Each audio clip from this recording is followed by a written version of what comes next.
کہتے ہیں کسی نے پوچھا کہ دفنانے کے بعد کتنی دیر تک ہمیں قبر کے پاس ٹھہرنا چاہیے۔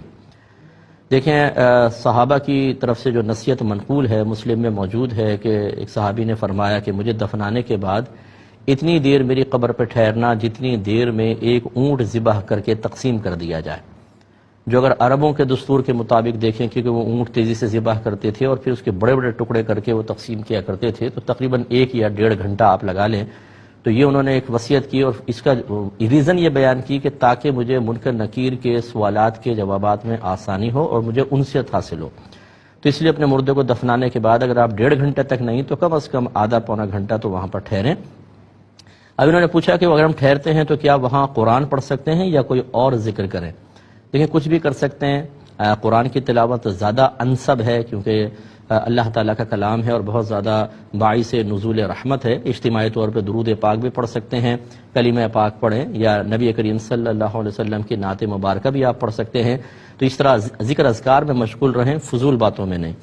لیکن انہوں نے اور پوچھا کہ کتنی آواز سے ہم وہاں پر پڑھیں تاکہ مردہ اس کو سنیں اور اس کو سکون ملے؟ دیکھیں بس اتنی آواز سے تو آپ پڑھیں کہ آپ کے اپنے کان اس کو سن لیں، کیونکہ یہی پڑھنا کہلاتا ہے، اور اسی پڑھنے پر جو فضائل سرکار صلی اللہ علیہ وسلم نے پڑھنے کے بارے میں بیان فرمائے وہ اسی پڑھنے پر مرتب ہوتے ہیں۔ باقی مردے کی فکر نہ کریں۔ میرے آقا صلی اللہ علیہ وسلم ارشاد فرماتے ہیں کہ جب لوگ مردے کو دفنا کے چل پڑتے ہیں تو مردہ ان کی جوتیوں کی سرسراہٹ کو بھی سنتا ہے، تو وہ بہت دور تک سن سکتے ہیں، ان کے کان بہت تیز ہو جاتے ہیں بعطاء الہی۔ اسی لیے رحمت کونین صلی اللہ علیہ وسلم سے قبرستان میں جا کر سلام کرنا ثابت ہے، السلام علیکم یا اہل القبور، اے قبر والو تم پر سلامتی نازل ہو۔ اہل القبور فرمایا، اہل القبر نہیں فرمایا کہ صرف ایک قبر والے کو مخاطب کیا ہو، قبور، اہل القبور، تمام قبر والوں کو سلام۔